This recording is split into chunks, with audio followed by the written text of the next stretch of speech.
Hello, guys. Good. Good evening. A couple of organizational points first. We will have some introductory remarks. Then we'll have the main lecture with our guest of honor. And then we'll have some Q&A in case there are questions. And afterwards, we will move to the lobby, to this next room, where we will have some refreshments. And if we want to continue past 9 p.m., then we are welcome at the cafe downstairs, where we can stay until 10 p.m. and get drunk and whatever. Did I forget? You can buy our books in the lobby as well, and you can pre-purchase Mr. Bertaud's book that we will publish in next year. There are QR codes outside. We will send it to you free with no shipping charges. So if you buy it today, you will be better off when the book is finally finished. So I will move to the introduction now. Ladies and gentlemen, good evening. It is my distinct honor and privilege to stand before you today to introduce a luminary in the field of urban planning and development, a man whose insights have shaped our understanding of cities and their dynamics. We gather here in the vibrant city of Prague, just under the Prague Castle, a fitting backdrop for the ideas that our distinguished speaker has dedicated his career to exploring. Alain Bertaud, a name synonymous with innovation and pragmatism in urban planning, has spent decades unraveling the complexities of cities, unraveling the intricate dance between people, space, and economic forces. Born in France, Mr. Bertaud's journey has taken him across the globe, leaving an indelible mark on the way we perceive and plan our urban environments. Trained as an architect and urban planner, Professor Bertaud's career trajectory is nothing short of remarkable. He has seamlessly blended his academic prowess with practical experience, working in cities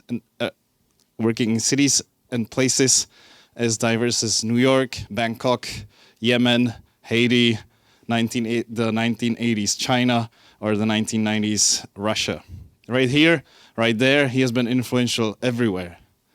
His unique perspective is a product of not just theoretical knowledge, but a profound understanding gained through hands-on engagement with the challenges faced by diverse urban landscapes.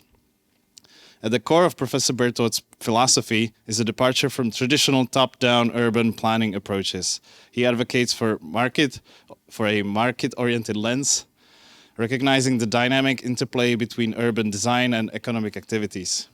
His work challenges us to view cities not merely as static entities, but as living organisms constantly evolving and responding to the needs and aspirations of their inhabitants.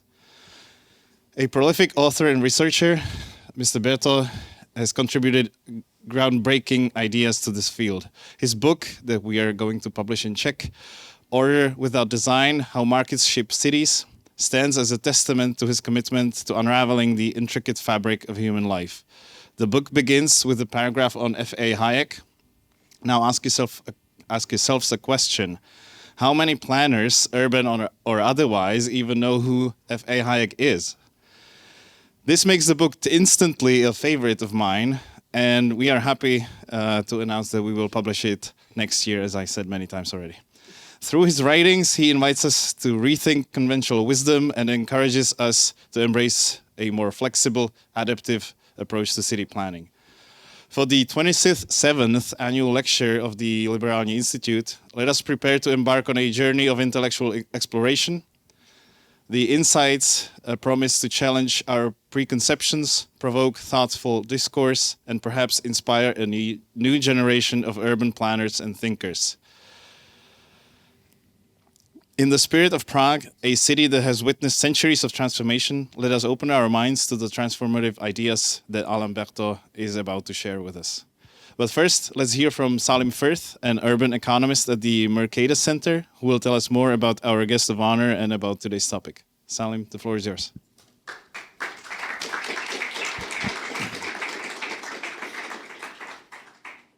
Thank you so much. It's a pleasure to see all of you, and honestly, many of you for the second or third time this week.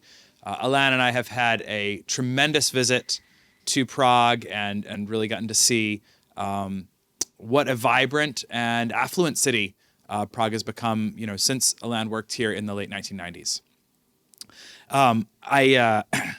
Martin did not leave me much to say about Alain's professional accomplishments, so I'll say a few things about Mr.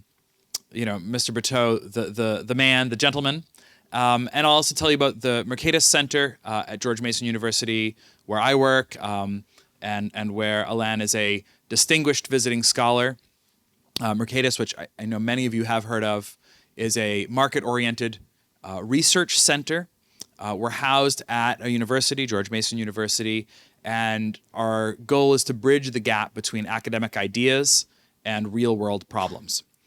In my own work, which is really focused entirely on the United States, that means trying to bring urban economics to bear on the kind of urban planning, zoning reform questions that are really a live topic in the United States right now. I started at Mercatus almost 6 years ago now, and I was making the switch, actually. I was trained, I have a PhD in macroeconomics, and after some years of working, I was realizing that there's just far more interesting unanswered questions in urban economics. Fewer people working on the questions and just vastly more amounts of data available, and far more cities, each of which is unique and has its own challenges and its own path dependence. And just that gives you all these interesting questions to answer. Macroeconomics is it's like World War I. Everyone's in their trenches blasting each other and nothing happens. And so, I was really happy that Mercatus was willing to hire me to work on urban economics, because it was obviously kind of a quiet backwater field that nobody in the policy world would care about. And we would, hopefully get to talk to people in cities once in a while. But ultimately, we were just kind of doing groundwork for hopefully some future change. And really right at the time that I was getting interested in that, so were a lot of other people. It was in the air in the U.S. And the Yes in My Backyard, YIMBY movement was born right around the same time.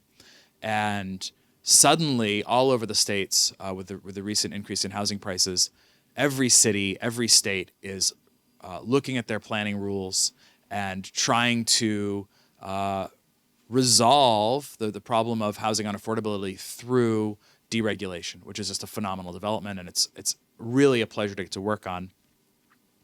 It's also an incredible pleasure to get to work with Alain and to kind of broaden my own perspective. I'm here in Prague really just to learn from you, and also to learn from Alain, who has so many years of experience of how do you talk to policymakers? How do you learn about a city, something that's not just the surface level? How do you really learn how each city functions?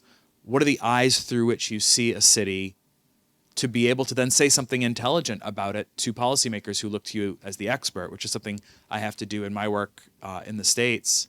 And the most salient thing about traveling with Alain is that he's a phenomenal raconteur. As you know, we all know, Alain, cover your ears. People who are a little older sometimes repeat themselves and tell the same stories. And I've probably spent 100 hours in the last 2 months listening to Alain's stories, and he never repeats himself. First of all, because he has a phenomenal memory. So he remembers what stories he's told me, and sometimes he says, "Oh, I told you this one before." And I'm like, "No, you didn't." And then he tells it, I'm like, "Oh, you did actually tell me that one before."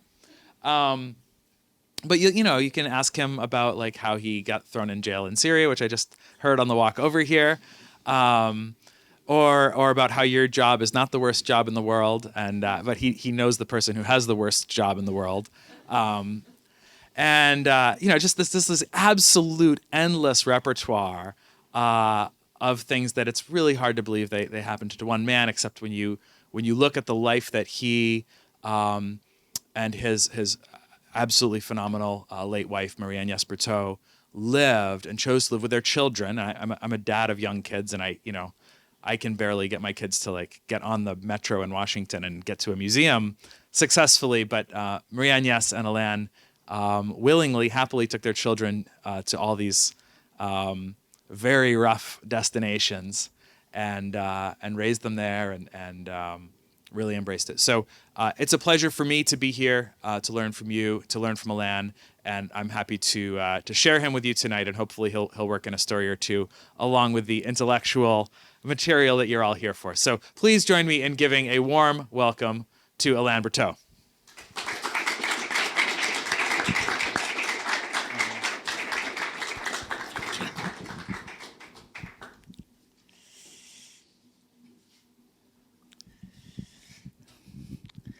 Thank you very much for this very generous introduction, Martin and Salim. I'm very happy to be back in Prague. It's really a privilege. I mean, you know that it's a beautiful city, but I'm not blasé at all about visiting cities anew. And these last few days were absolute pleasure, not only because of the hospitality that we receive, and I would say the friendship with people we were working with, but also seeing also Prague in winter is different from summer, and I greatly appreciated it. It's a different perspective. So let us start. Sorry.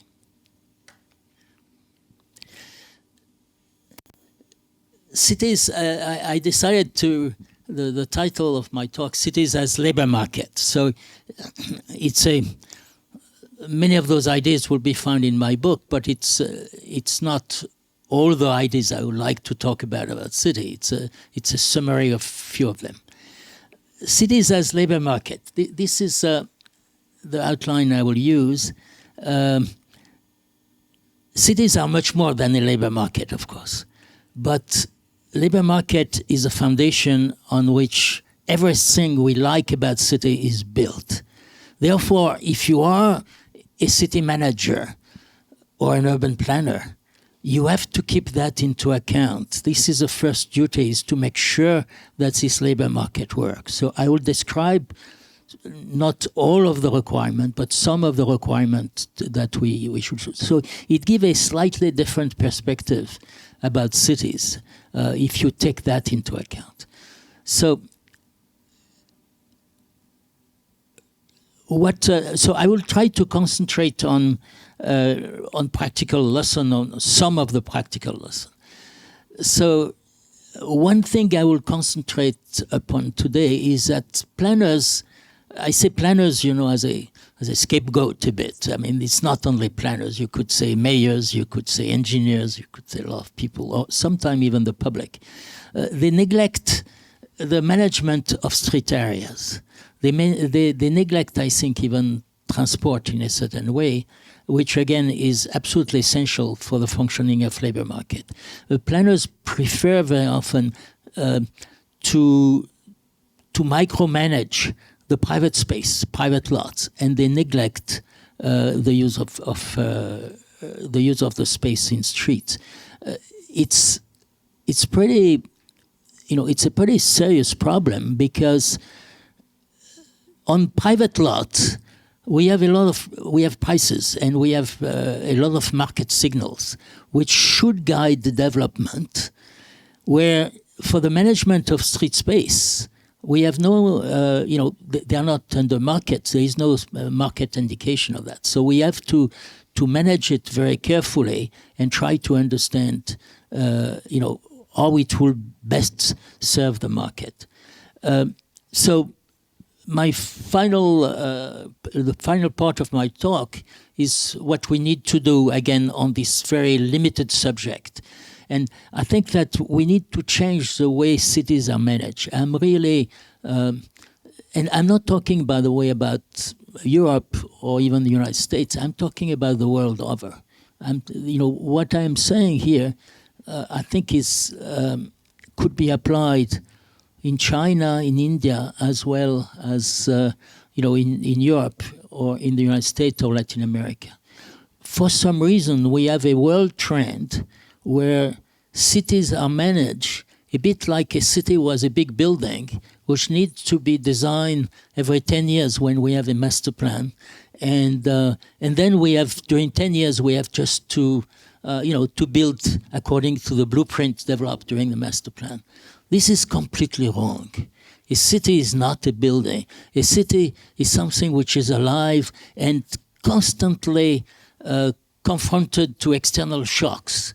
The last shock, of course, was a COVID, but it could be high interest rate, it could be the price of energy, it could be something else that we don't even have an idea. So a master plan prepared every 10 years is not a good way to face those problems. We have also regulations which sometimes are even older than the 10 years master plan, which come from God knows where, and those regulations very often fix the consumption of land and floor space long in advance. They were decided 20, 30, 40 years ago, and in a way put a city into a belt, that prevent any type of evolution of change or innovation. So these are, let's say, that would be the main message, that we need not to look at a certain block in the city and say, well, why don't we increase the number of floors? This is not enough. We have to review entirely our way of managing cities, and with understanding that a city is not a large building which needs to be amended every 10 years, but it's a living entities which need to react very fast to the change that we are confronted with.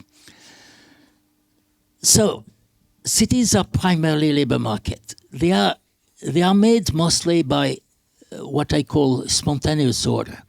Cities are made of people, and those people are moving to cities from the outside, either from the countryside or even from foreign countries. Sometimes they come, sometimes they leave. They have also, when those people are there, they have a reproduction rate. This reproduction rate sometimes is very high, like in the Middle East, for instance, or it's very low, like in Europe and Western Europe in general.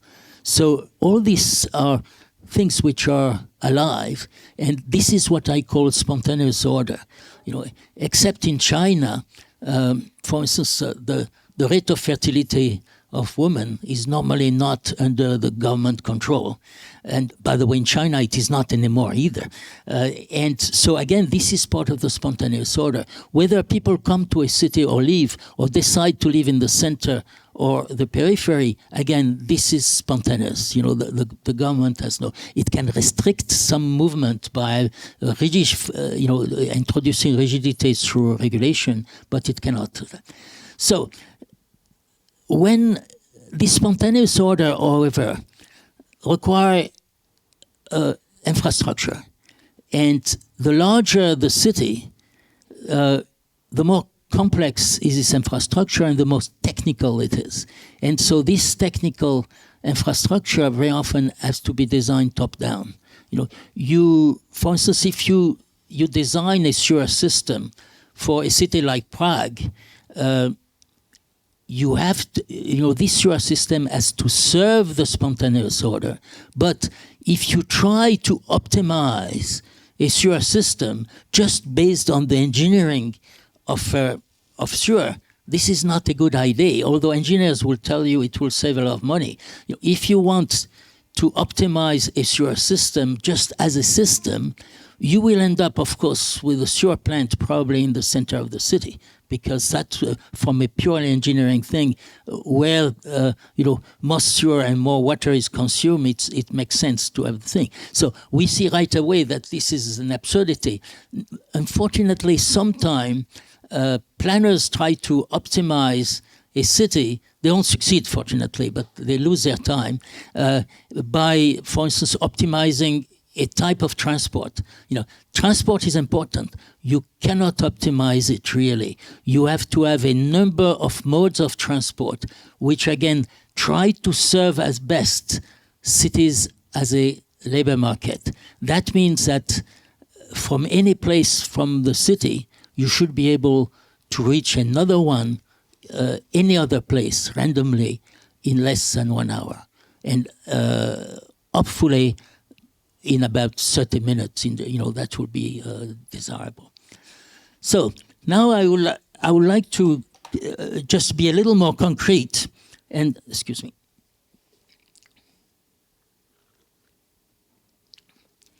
and comment on those 4 graphs here. I'm not sure on the back you can see them very clearly. Well, maybe on the side, yes. So the first one is the monocentric model, where you have a city which have most of the job and amenities in the center, and then so in the center you have also the highest densities, and then people commute from the periphery to the center. So here these are cities.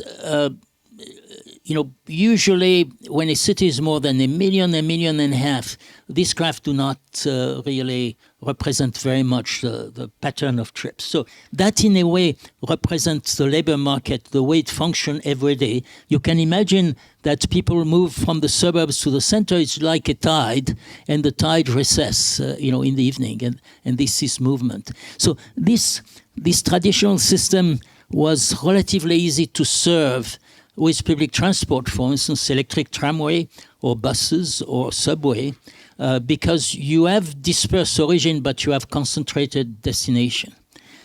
Now, the next graph here is what I call the dispersed model, which appeared in North America when, for the first time, middle-class people could afford individual cars. So suddenly, they were not linked to the pattern of public transport, which were radioconcentric, like here, and they could go anywhere. That means that in a city like Los Angeles or Atlanta, which follow this pattern, you have dispersed origin and dispersed destination. If you look at Los Angeles, the city center contain, if I remember well, something like 6% of the total jobs. So that's and most of the jobs are practically uniformly distributed without even sub-concentration. So that means that you have in the center, you have slightly higher densities, but why? Because from the center, you have access to more jobs than if you are in the periphery in the same time. But that's about it. So here you see, practically here, we do not have yet a good way of getting from one place to another, that means for the labor market to work, except by individual means of transport. So that could be the motorcycle, or it could be the car. And the car is a wonderful invention, except that it's very good to bring your family to a picnic on Sunday. It's not very good for commuting. It takes too much space, it consumes too much real estate, but we'll discuss that later. Then finally, we have the composite model, the third graph here, which correspond to most cities in the world now. You have a traditional center with a high level of amenities. I'm thinking of Prague here, but it could be New York or Paris or London, and a concentration of jobs. But increasingly, the jobs are decentralizing into the suburbs. This is a phenomenon that I have observed everywhere, from North America to Asia to China to Latin America. All the cities of the world, large cities, the jobs are decentralizing. And by the way, the use of the internet pushed that in a certain way. Some 30 years ago, if you had an insurance company, you needed a lot of bureaucrats who were processing all the data coming every day on forms, and you were putting them on mainframe computers. So the management in the same building have to read every day what was happening to this insurance company. You needed this high concentration of labor in one building or 2 or 3 buildings close together. Now, because of the internet, it's possible to have the management somewhere and all the bureaucrats who are entering the data, or usually collecting the data from other computers, anywhere in the world, by the way. They don't even need it to be in the same country. So again, here, this phenomenon of dispersion is normal, and it happens all the time. So a city like Prague or Paris or New York or Shanghai are very similar to that. Finally, I have a here a model that I represent because I'm often asked to review master plans all over the world, all the time. And I see this model appearing all the time. You may have read also the mayor of Paris, 4 years ago, making a campaign about the 15-minute city. 15 minutes, by the way, not by taking a subway, but walking. That the idea that you could live in a major metropolis and have everything within 15 minutes walk, with the idea that a very smart planner could design a city like that for you. They were talking about introducing a big bang of accessibility in Paris, that saying that very soon, because our clever urban planners, you will have a job within 15 minutes walk from your house wherever you live in Paris. This is, of course, an absurdity. It contradicts everything we know about labor market. This idea, in a way, this graph represents this idea that you divide a city into small, autarkic little town, and that will work wonderfully. So it's very attractive for planners because say, hey, we solve the problem of energy. We don't need to spend energy in transport. You can walk there. There's no point in spending money on subways or anything like that. You are happier. You spend only 15 minutes to go to your job. You can have a croissant at the same time on the way. I'm French biased there, of course. So it's a perfect city. It's what I call a flying carpet. A flying carpet is a very nice mean of transport. It's cheap. It doesn't make noise. It doesn't pollute. You can fold it in your office during the day. It's a wonderful thing, except that it doesn't work. But, you can't have everything, I suppose. So don't be attracted by something like that. Remember that a city is a labor market.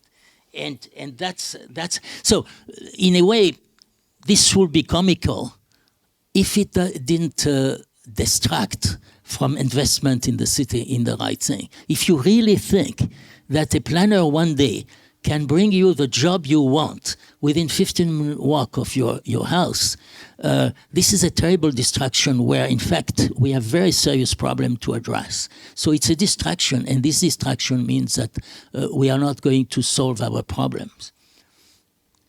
So this is just to illustrate. This is New York. I'm not sure the contrast is not very good. In New York now, New York metropolitan area, that's 20 million people, with 8 million in the municipality of New York. And here in the center of the city, we 73% of, excuse me.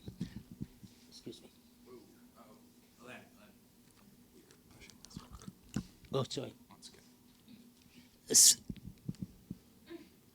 Sorry. So, in New York, I'll do it. That's it. Thank you. 73% of the jobs are, in fact, from suburb to suburb, and the other are either within, Manhattan or to Manhattan from the suburbs. So you see, already here we have for a city which, again, New York has a very high concentration of jobs in the center. It has also a high concentration of amenities, in terms of restaurant, theater, museum, which are there. And in spite of that, you see this dispersion has already occurred. And we don't quite know yet how to handle those trips from suburb to suburb in an efficient way. What happens very often if our system of transport do not allow efficient transport from suburb to suburb is that we fragment the labor market. That means we have potentially in New York a very large labor market of 20 million inhabitants, so probably about 12 million active people, let's say. But if the labor market is fragmented, we will have, in fact, the creativity and productivity of much smaller cities, while paying the price of larger city in terms of housing price and things like that. So it's very important, again, for planners to understand, or city managers to understand that those trips from suburb to suburb are important, and that for the moment we do not have a very efficient solution. The same for Paris. Paris has a little more concentration of jobs and in the center. So 70% in Paris. Paris is 11 million people now, and only 70% are from suburb. Trips are from suburb to suburbs. This is the way the labor market works, and only 30% are either within Paris municipality or from the suburbs to Paris. So, what is strange and in a way paradoxal is that the larger is a labor market, so in a way the larger is a city in terms of population, the more efficient and creative it is. If you measure the GDP of a city like Jakarta, for instance, which is 30 million people now, which has terrible traffic jam. You complain about traffic jam in Prague. You should go to Jakarta, so you feel when you go there, you have appointment. You feel this must be terrible. If you were in a smaller city like Bandung or Surabaya, probably things will be more efficient because it will be easier to move around.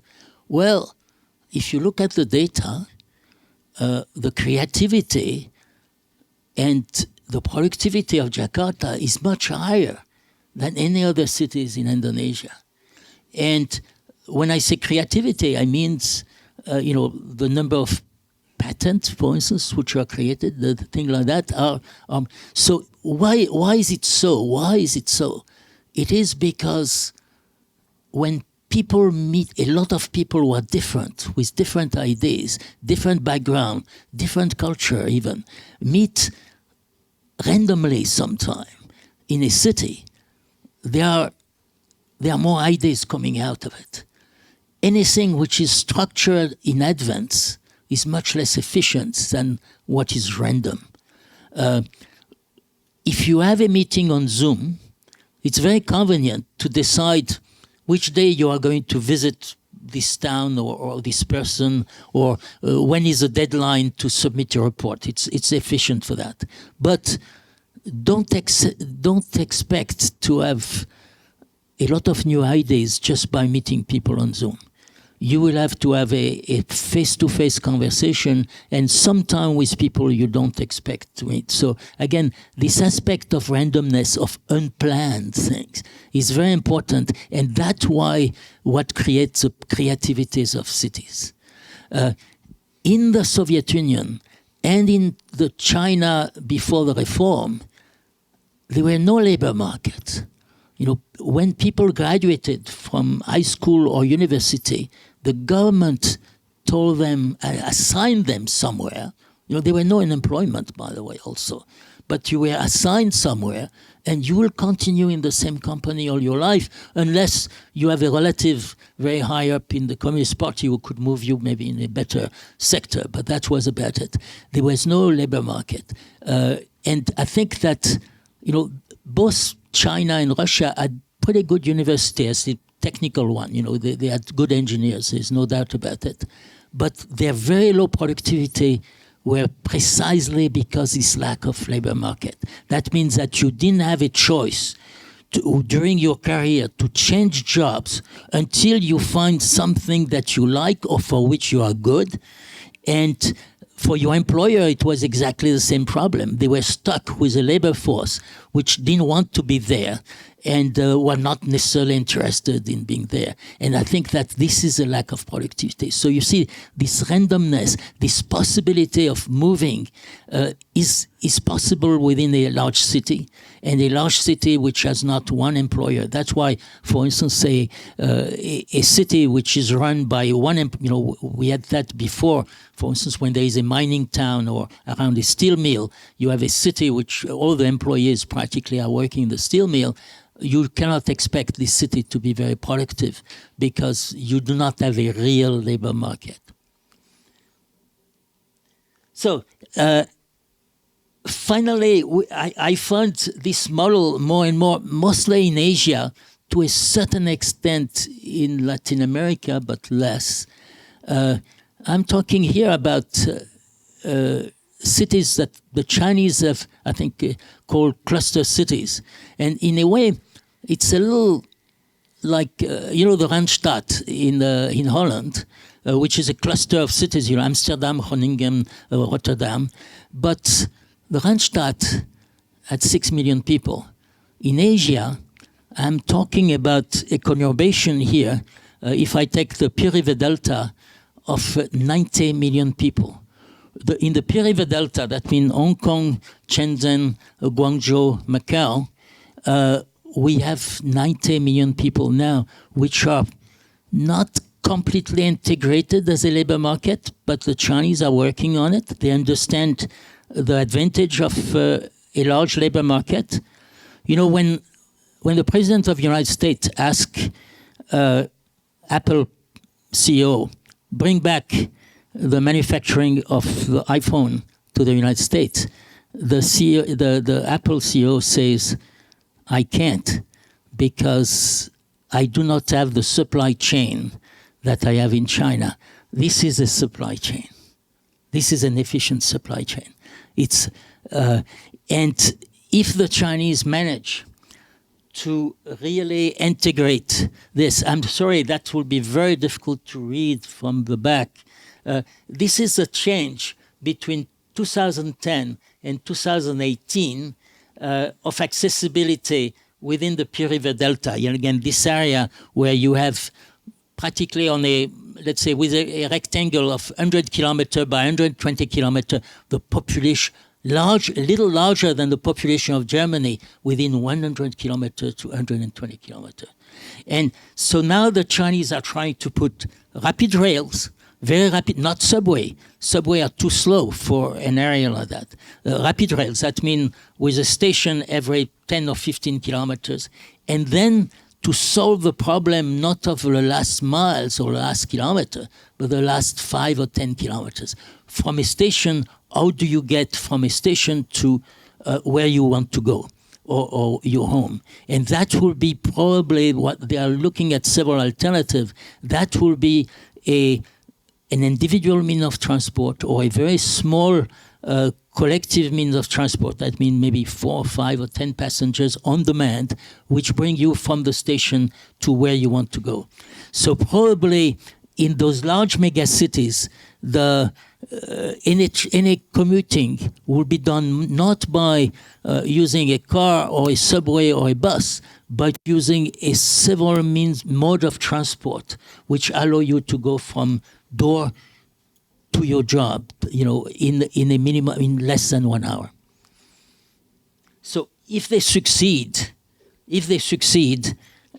their productivity will be much higher than anything we have not, and creativity will be much higher than, imagine the shock of educated people, 90 million people well educated and confronting ideas and moving constantly from field to field, depending on their own preference and skills. That would be absolutely enormous. So again, the cities are made from people. I've been talking a lot about infrastructure here, but don't forget, the infrastructure is there to serve the people. Do not develop an infrastructure first and say, in order to make this infrastructure works well, we need to distribute the people that way around the city. This is wrong.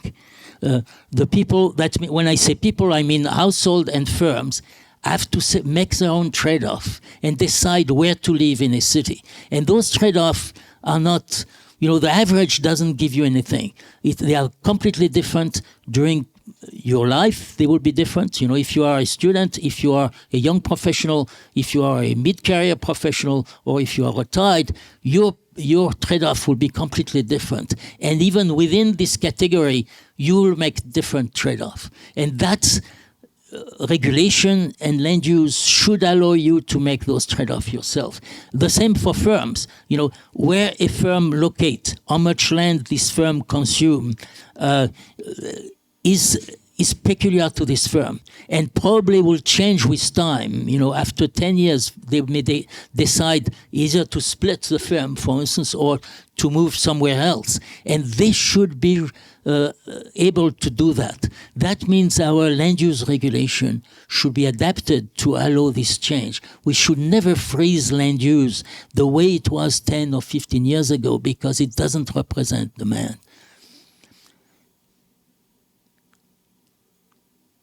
So this is this spontaneous order. You know, I was talking. Spontaneous order is the way people move around in a city, whether they move to the city, by the way, or move to another city, and within the city, whether they change jobs, whether they decide to live in the suburbs or the center, and all those trade-offs. This is a spontaneous order. Now, by contrast, the infrastructure. You know, when you have a large conurbation, you need to design an infrastructure which is pretty complex. And this infrastructure, unfortunately, has to be top-down. You cannot, it's not a spontaneous order. But what is important, again, is that this top-down infrastructure serve the spontaneous order, not to decide first in advance what is infrastructure, and there say, well, therefore, to make this infrastructure work, we need to distribute the people and firms this way. So I have an example here of, of top-down. Sorry.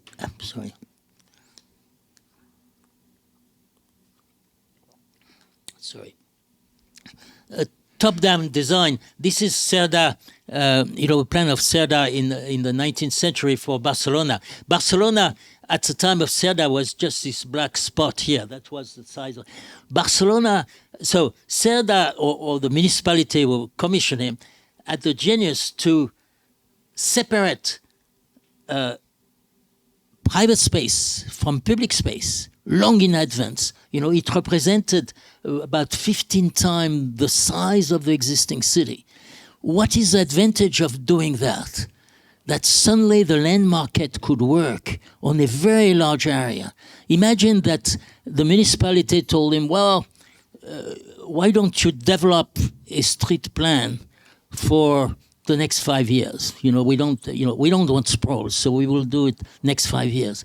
The land market would have been very limited. That means land would have been very expensive. It would have distorted a lot of things. The advantage of what Cerda did there was to clearly give a clear message what was private, what was public. What is private is guided by the market. You know, the land prices, let's say, pretty far from the city was probably very low, but you could price the land because you knew where the roads were going to be. So the land market worked on a very large area. Now, people have argued whether the octagonal blocks were efficient, whether a rectangular block would have been better, whether the avenue are wide enough or maybe too wide. I think it's irrelevant compared to the advantage of having a very large supply of land long in advance, which could be on the market. And I think that, so, of course, Cerda didn't know at the time. They were not even, there were some public transport, but they were with horses. There were no electric, so he didn't know exactly what, but it didn't matter, really. This separation was important. And then this is Barcelona today. So you see what Cerda design is still there within the block. You see that the market has worked. Each block within the block is kind of rather complex. So some people argue that they should have stuck to the internal design of Cerda, which practically thought that most of the block should be a park. Only three sides will be developed. That would have been, of course, a terrible mistake. Then you see the spontaneous order there took over, and for the benefit of Barcelona. If Barcelona had followed the original plan within the block of Cerda, it would be a very, very low-density city, and probably it will have never developed in the metropolis it is. Now, here, very quickly, an example of top-down infrastructure in Shanghai. At the time I was working there, in 1992, the river, the Huangpu River, which crossed Shanghai, divided the city in two. On the other side, on the west side, on the east side, sorry, it was mostly paddies because there were no bridges, no tunnel. So they were, although the CBD was on the edge of the river, the land has no value. And the city was developing toward the east entirely, the west, sorry, entirely. The Chinese government, all communists they were, understood the land value sometime better than the mayor of New York. And they realized that if they invested in infrastructure massively to go across the river, they will create an enormous value, and in particular, allow a lot of new development to be very close to the existing CBD. And within 20 years, they develop a subway system which didn't exist, which is now 800 kilometers long. There was no subway in 20 years. In 20 years, they did that. They developed a number of bridges and tunnels.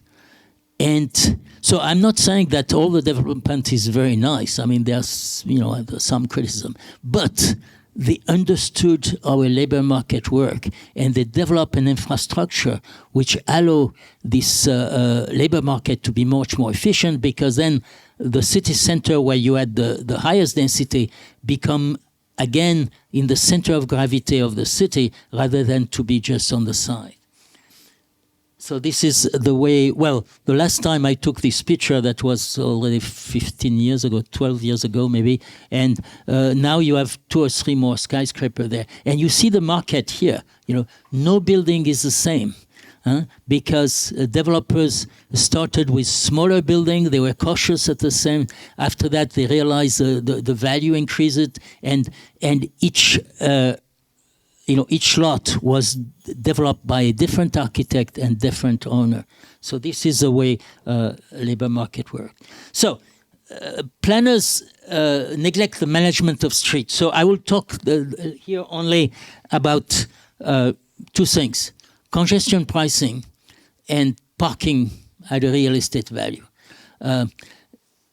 The problem we have with streets is that there is no price for street.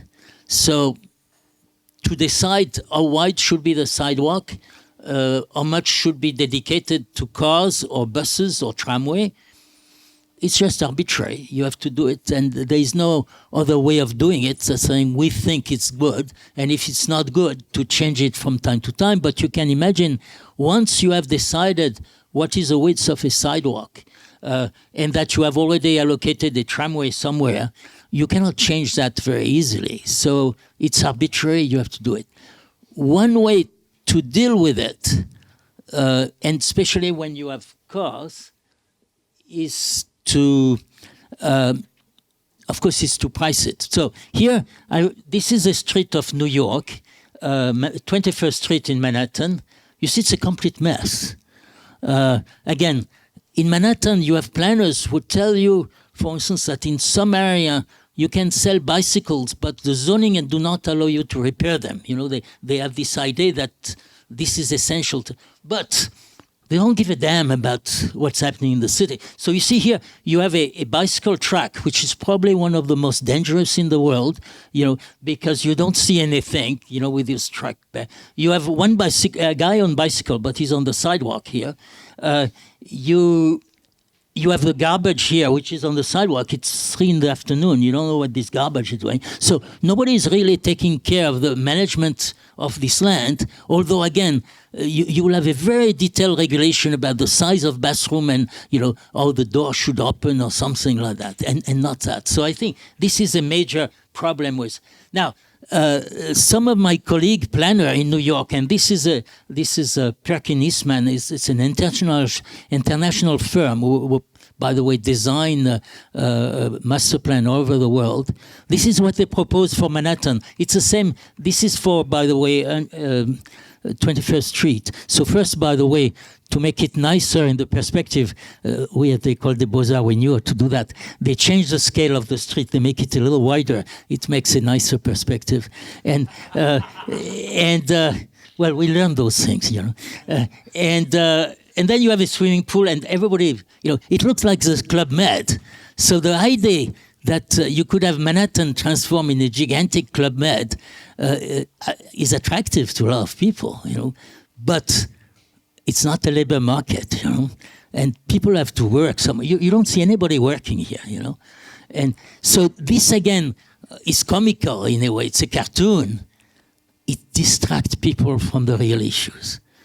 Some mayors, some politicians are using this, saying, I'm going to deliver that. So you don't need anymore to invest, you know, again, try to find this very difficult problem that I show. How do you allocate land in the street?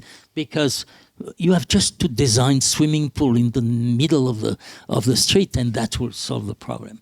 So you see, one of the problem with individual cars is that the faster they go, the more land they consume, because you need 2-second reaction time between vehicles. So the faster you go, the more distance you need between cars if you don't want to have an accident. So that means that if I drive on Fifth Avenue at 40 kilometers an hour, which is, by the way, the maximum speed limit, I am consuming 87 square meters in the most expensive real estate area, one of the most in the world. And I do that free, so any economist will know that if you have something which is valuable but free, you will consume probably more than you should. So one way to deal with that will be, of course, to use congestion pricing. That means to price the use of streets exactly like you price an hotel. You know, depending if it's a weekend, the hotel will have a higher price, or a cinema, for instance, you will pay more on Saturday night than 2 in the afternoon on Monday. You know, every enterprise pricing that way. Not, you know, congestion pricing is not to tax car because it's bad to have a car. It's to tax car at certain time so that the demand for space will be more even, and the objective is really to improve speed. So the most advanced city which has ever used congestion pricing is Singapore, and Singapore adjusts the price neighborhood by neighborhood, the price you pay to enter this neighborhood, and they adjust it every quarter. What they guarantee to the people who pay is a speed, and when the speed goes down, they jack up the price. When the speed goes up, they adjust the price down. This happens sometime, by the way. And so here, this is over 10 years. You see the red line here, they guarantee a speed downtown. This is a speed downtown over 10 years. And this is the speed on highways in the rest of the city. So you see, they are very serious about it. And this is what congestion pricing should be like.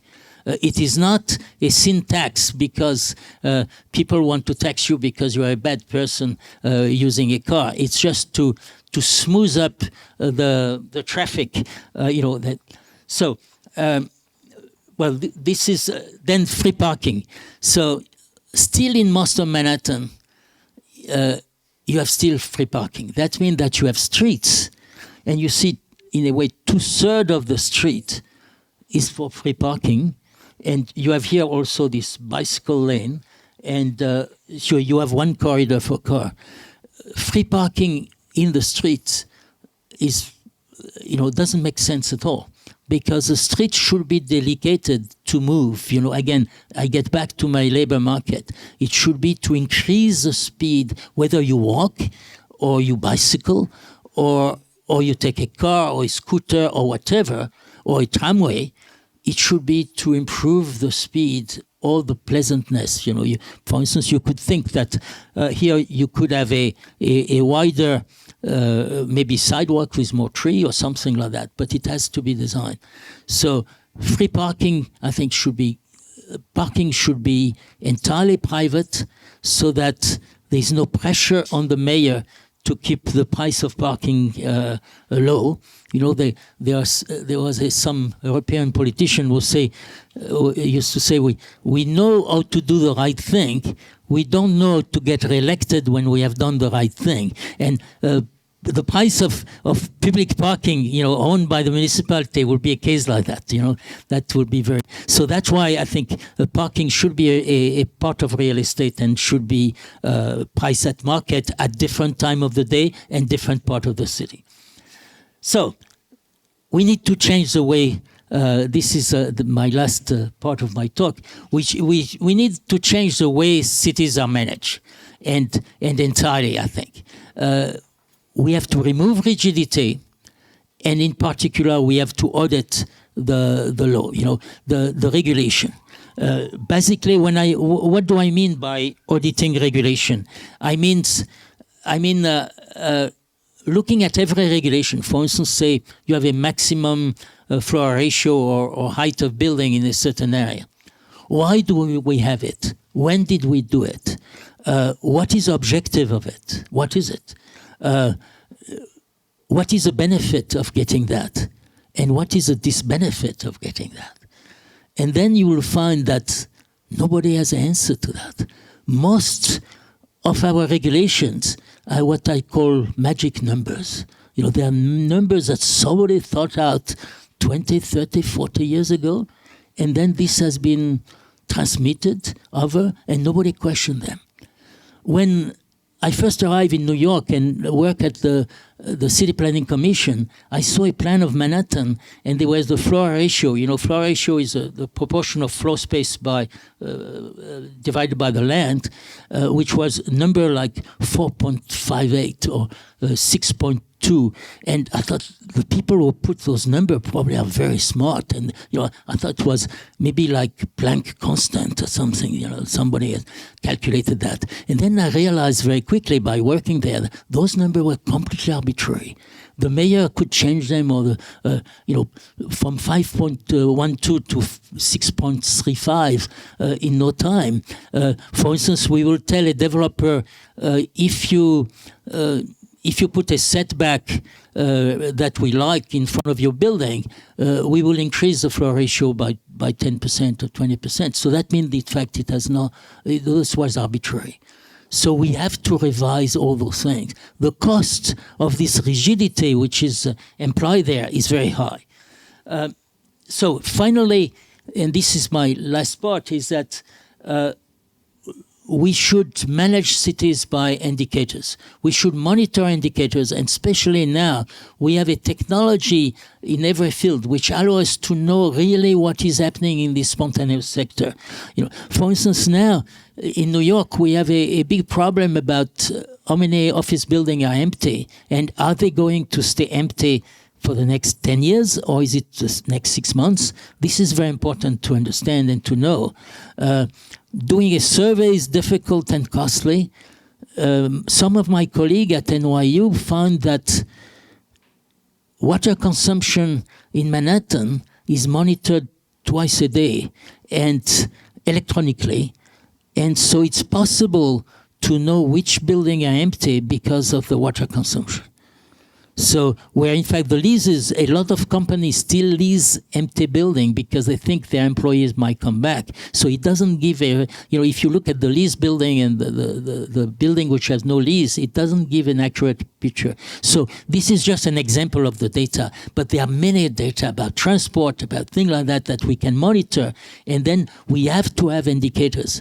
A few months ago, I was in Vancouver, and the major problem of Vancouver is unaffordable housing.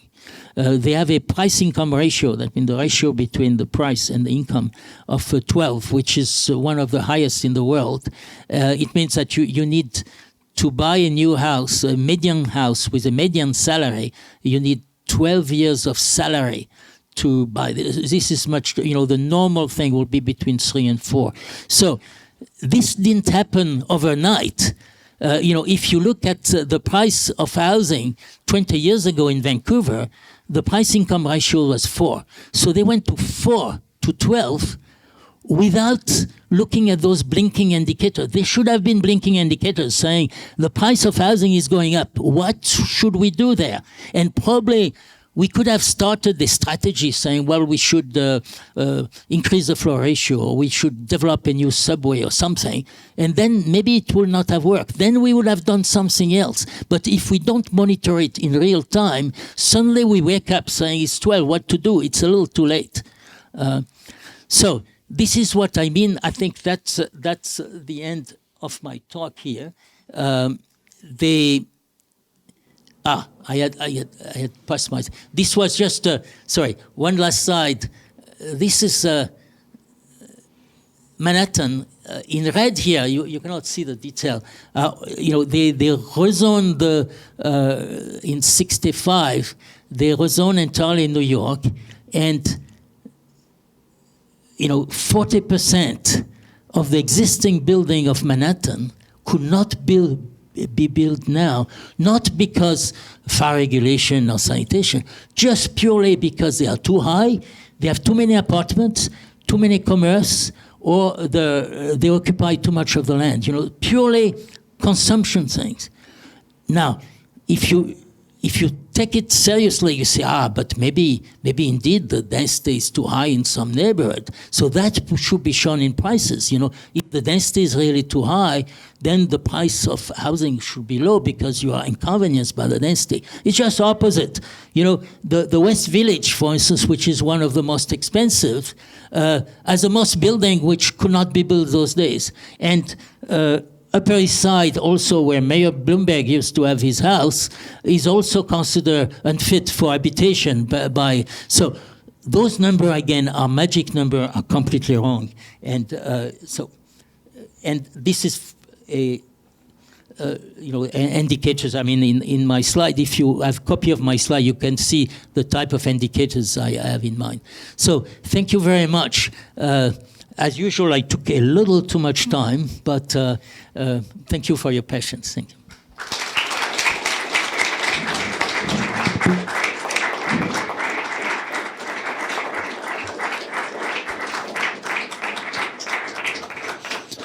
Thank you. I thought this was an excellent lecture. You held nothing back, and we'll move to Q&A if there are questions. Yes.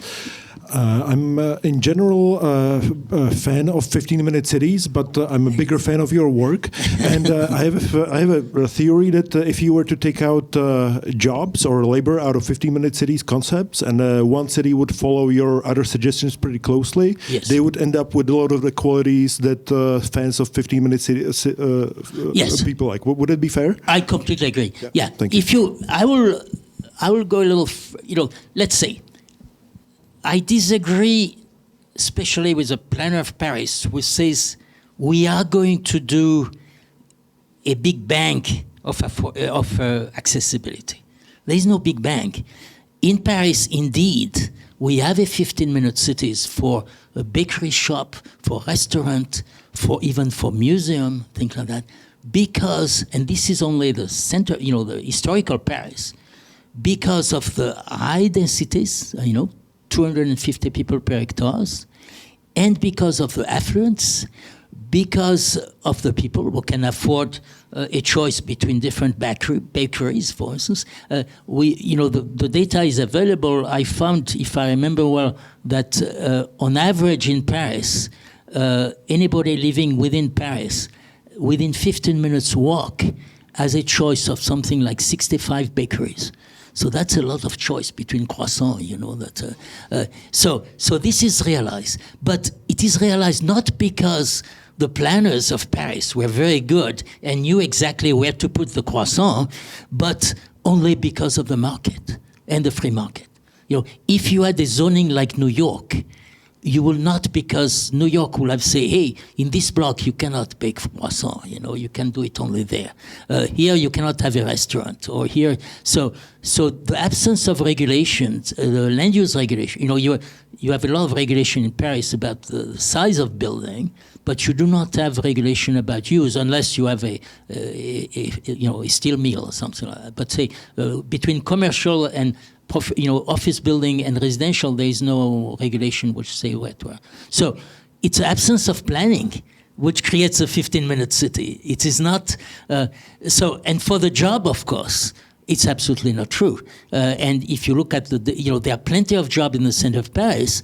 It happened that many people will leave. There's more than 1.8 job per active population in Paris, but you have about 30% who commute outside Paris. And this is the way labor market work. They found the job they like, which is outside Paris. So then I would be all for the 15-minute city if you could go any place in Paris, including the suburbs, in 15 minutes using a maglev or something like that I would be all for it, of course. But the idea that it should be walking. By the way, sorry, it's a bit. I've been, this idea upset me very much in Paris because they say that not only the big bank will also include cultural thing. So instead of having an opera, or we will have an opera in every primary school, and so you could go, instead of taking 15 minutes by subway to go to opera, you will go to the local primary school. It is not quite the same thing, And plus, I feel that the school teacher might not be completely happy if during the night it's an opera house and the next morning they have to teach and maybe what happened in between, It's difficult enough to teach school, without transforming it into an opera house during the night. So again, I think this idea is yes, it is desirable to have as many things as possible, as close as possible. But if you are living in the suburbs, for some reason, because you like to have a garden or something, or because then what will be provided in this suburb entirely due to the market, providing you do not have a zoning which prevents it. So it's the same for transport-oriented development. In a way, planners invented that about 10 years ago. If you didn't have regulation around subway station, you would have had towers already around them. And you will know, now in transport-oriented developments, they say up to 100 meter or 150 meter you can build high, but not further. This is magic numbers. Just let the market go, and you will see immediately where the density, what the people desire, whether they accept to walk 15 minutes to a station or only 5 minutes. The market will tell you that. You don't need to invent it. So in a way, many planning regulations are a bit like hammering you on the head with that. And then the planners suddenly stop and then say, isn't it good now, And this is what happened in the, transit-oriented development. They had regulation which prevented development around the subway station. Now they remove it and they take the credit for something that the market would have provided if the regulation was not there. So it's a long answer, but... It was perfect, thank you.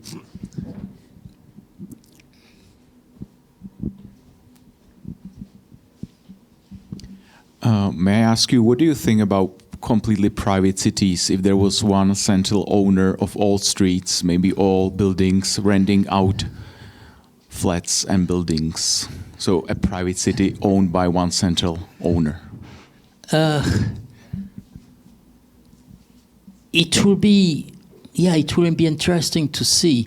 The only precedents that I know are, of course, cities which were built around one industry. So in a way, it prevented a free labor market. So if you could have one which would be private, probably it could work. The fact that I have never seen one working worries me a bit. Again, most of my ideas are through observation.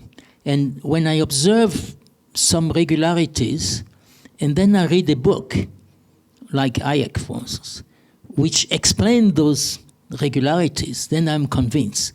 I think it's a little dangerous to read a book first and impose rules without having seen already the outcome. Now, certain things have never been invented yet, so maybe they could, but I am often, asked to look at new cities, a different type of new cities, and I have seldom, and in particular, at the same time, I was working with Paul Romer, about the charter cities, and so first I told Paul, a city needs a good location. Most of the good locations are already taken. With some exception, maybe if the Chinese succeed with the Silk Road, the new Silk Road, then it will create new opportunity for new cities with a land communication between China and Europe. So that's possible. Possible also that with global warming, there will be a new trade route along the poles, and that could create the opportunity for new cities. But you cannot do a new city without a good location. Don't forget, you need an airport. So unless you piggyback your new city in a suburb of an existing city, in a way, Silicon Valley, in a way, was a new city because it was a lot of small municipalities, and it came a bit by chance because land was cheap relatively. It was but they piggyback on San Francisco Airport or San Jose Export. So the main problem with a private city is a cash flow. You need to. A city is made of people. It's not made of sewers or transport system. It's made of people. You will go to a city because of the people who are there. You don't go to a city because it has a wonderful garbage removal system, although you expect your city where they remove the garbage, but that's not, I'm going to go there because, or even like Neom, which tell you can go 175 kilometers in 20 minutes or 15 minutes. Going from nowhere to nowhere in 15 minutes is not particularly interesting, And so if you tell me I can go from New York to Boston in 15 minutes, this becomes interesting. So again here, my problem with new city is that how do you attract people first? And who is going to be the first? You imagine the risk. And then, of course, you have to attract people. You need to have school, you need to have a sewer system, you have transport. You have to pay for it, the capital. It's not you cannot do a sewer system for 20 people. You have to do it immediately for 100,000 people. So that's why let's say the new city, which had been successful in terms of growing in large city, have been capital, like Brasilia, Canberra, Islamabad. But because the government paid for the cash flow, all the taxpayer paid the cash flow of the negative cash flow of those cities, and because the first people were civil servants who had absolutely no choice but go there. So you see that they solve the problem of the. So my problem again with a private city is this: who is going to go first? But I'm ready to be converted if I see one, but I have not yet. I would like to ask, what do you think about property tax reforms that some cities would like to make to shift the property tax from the buildings towards the land value, to so-called land value tax proposed by Henry George, and this tax was called the least bad by Milton Friedman. Some also thinks that it could also improve things like housing crisis or housing affordability and such. I have a problem with the Henry George thing. By the way, I remember, I will tell a little story after that. I was working in St. Petersburg some years ago, just at the time where Yeltsin came to power after Gorbachev. And at the time, the US was encouraging Russia to privatize and reform. But for some reason, they sent a number of people who were advocating Henry George, so telling the Russian Federation, do not privatize land, just to use Henry George, and there was a lady who was one of my Russian colleagues, Olga Kaganova, in the sense she was the head of research at St. Petersburg municipality, and she lifted her hand and she says, in this country, we have done 70 years of social experiment. We would like now to be just a normal country. If you Americans are interested in Henry George, why don't you do it in New Jersey? We are going to watch it with a lot of interest. Now, this is a story just to illustrate. But my problem with Henry George is that the way I understand it is that whenever you have a added value on the land, let's say you bought a piece of land in a suburb of Prague 30 years ago, and you pay very little for it. And now you sell it, and it's worth 100 times what you pay for it. Normally, Henry George will confiscate this difference, right? You will be allowed to keep only the price of construction if you have. Is that correct? Right? You understand it that way? Yes. Okay. Now, what doomed the land use in Russia or in China? Why did you find, for instance, again in St. Petersburg, in the middle of St. Petersburg, there was 3 blocks with subway next to them, which were used to store coal. And why that was used to store coal probably at the time of the Tsar, and it was still there in 1980 when I was there. 1991 when I was there. So, and the planners in St. Petersburg told me, we don't have the money to move that. Land has no value, so if we want to move this coal, we will have to compensate the company. We have to develop land somewhere else. We will have to develop truck route, and we don't have the money for that.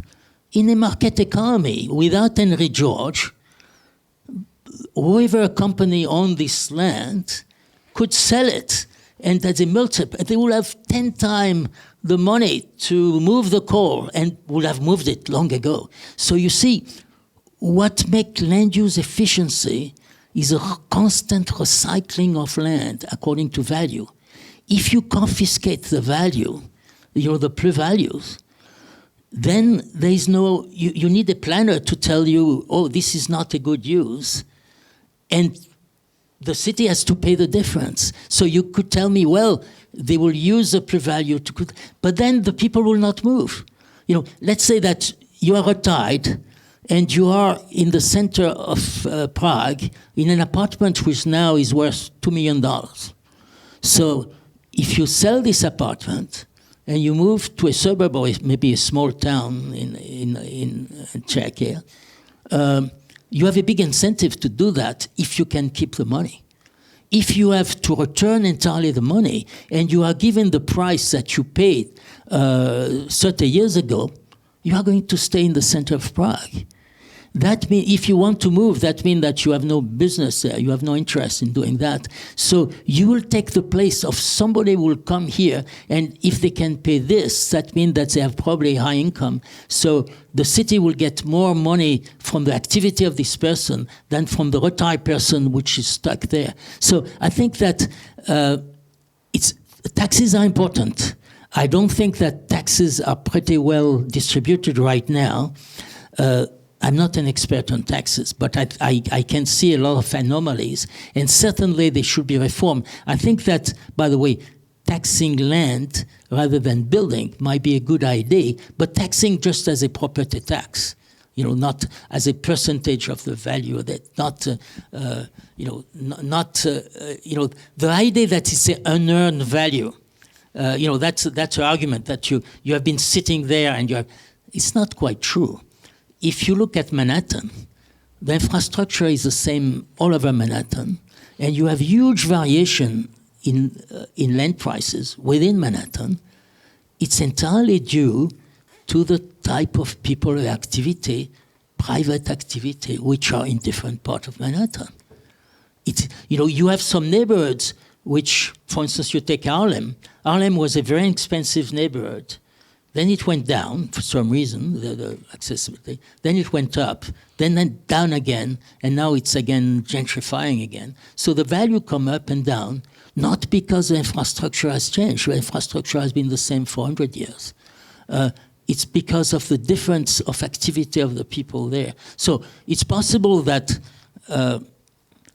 living there, doing nothing there in Harlem, you may benefit from the activity of your neighbors, but it's the people who created this value. It's not the infrastructure.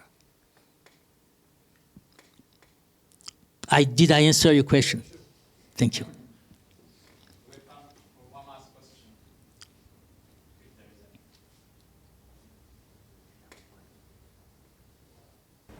I have a question.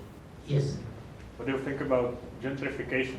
Is it an issue, or should we care about it, or not at all? We should monitor it, certainly. We should try to find if there are victims of, if there are people, for instance, if people are owning the land, I don't think they are victims. There's constant change. If you have tenants who have been there for a long time, I'm sorry. Yes. I like to move around, but okay. So, yes, that's better. Yes. So yes, if people are owning and somebody offer, by the way, I don't like gentrification if it's urban renewal done by the government. This happens sometime, even in the United States. They have been using sometime eminent domain. In the case, for instance, New London in Connecticut, some years ago, it went to the Supreme Court. A city decided that a neighborhood was not worth it, but it was nobody wanted to sell, and the city declared that they use eminent domain to acquire it. It went to the Supreme Court, by the way. Supreme Court approved it. And then they gave the land to a developer who was supposed to do a shopping mall, which would have brought the city a lot of tax money. So that their idea was they will get... So this, I'm completely against this type of thing. But if some people within a neighborhood who own the land there want to sell to somebody who offers them a lot of money, I don't see any problem with that. Now, it's possible that in this case, you have a building with a lot of poor tenants. And if this is at a large scale, those tenants are getting kicked out, and they may have a difficulties finding, the equivalent. Then maybe we could look at a form of compensation there, recognizing that they have some interest because they had a lease there through. I think that we should not be too harsh. But don't forget that we always deplore when there is a ghetto. That means a large neighborhood where there are only very low-income people. But if you want to get rid of a ghetto, you have to admit people with higher income to move in. So if they move in by increasing, by the way, the number of dwelling units there, I think that's fine.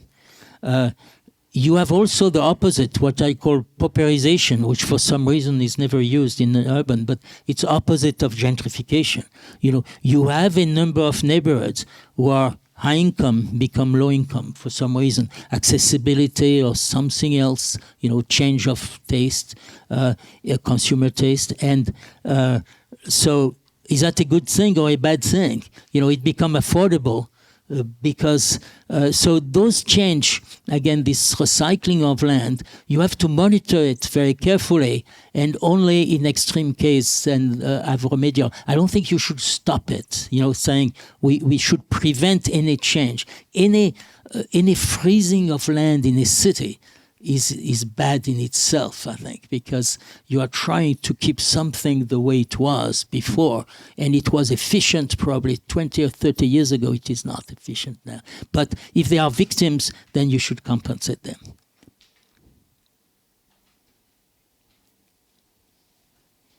Okay, thank you.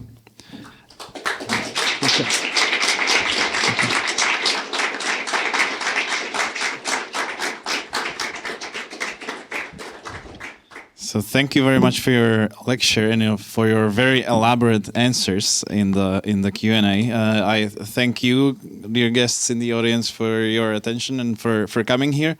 I would also like to thank the Anglo-American University for hosting us again, and to my colleagues, especially Jakub, who organized the annual lecture and the complementary events.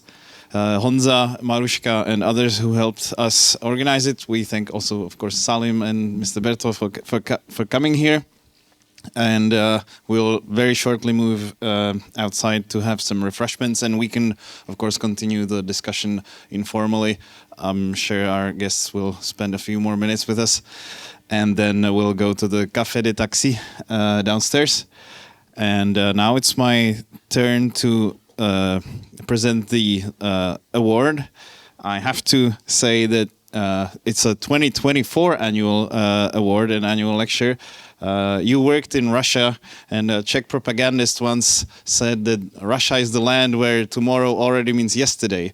So because the progress is so quick, so we got to mimic it this year because we already had a 2023 annual lecture, but the opportunity that you were in Munich was too good to pass, so we already have an annual lecture 2024. So thank you for coming, and this is the award.